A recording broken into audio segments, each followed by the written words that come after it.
So we're about to make a smoothie bowl. So I layer my ingredients. I'm going to use a tangerine or a small orange, and I'm going to use that to give it that kind of tart flavor. And I'm also going to put that in first because it is not frozen, and that is going to provide some of the liquid that we need for this.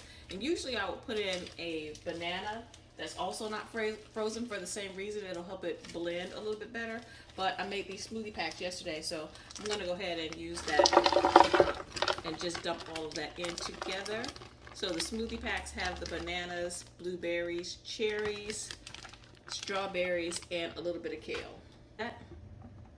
Put my top on and blend. I'm going to add the water later, so I'm using a Vitamix, so I'm going to start it on the lowest setting and let that orange blend up first.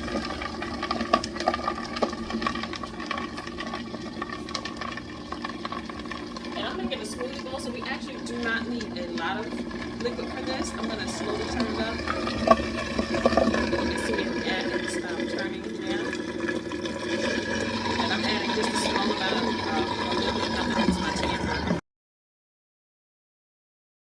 Using the tamper here allows us to use less liquid and push the fruit onto the blade so that it will blend a little bit more smoothly. We used about a tablespoon of liquids here. You can use more or less depending on how you need it to blend.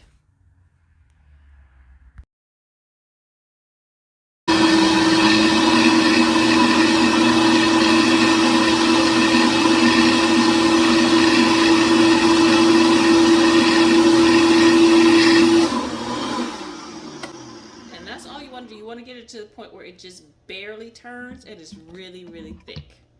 Okay.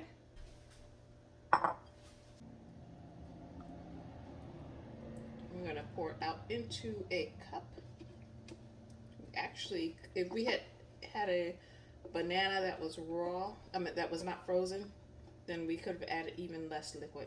So what we want is like something like a ice cream texture, soft serve. I have my pumpkin seeds that are raw, some dried cranberries, which gives it like a sweet, tart, and chewy texture. And then I'm going to add some chia seeds here. I would usually add like some fresh some bananas that are not frozen, pineapples, or some other kind of fruit. But this is all I have today, so this is what we're working with. Alrighty, and this is the smoothie bowl.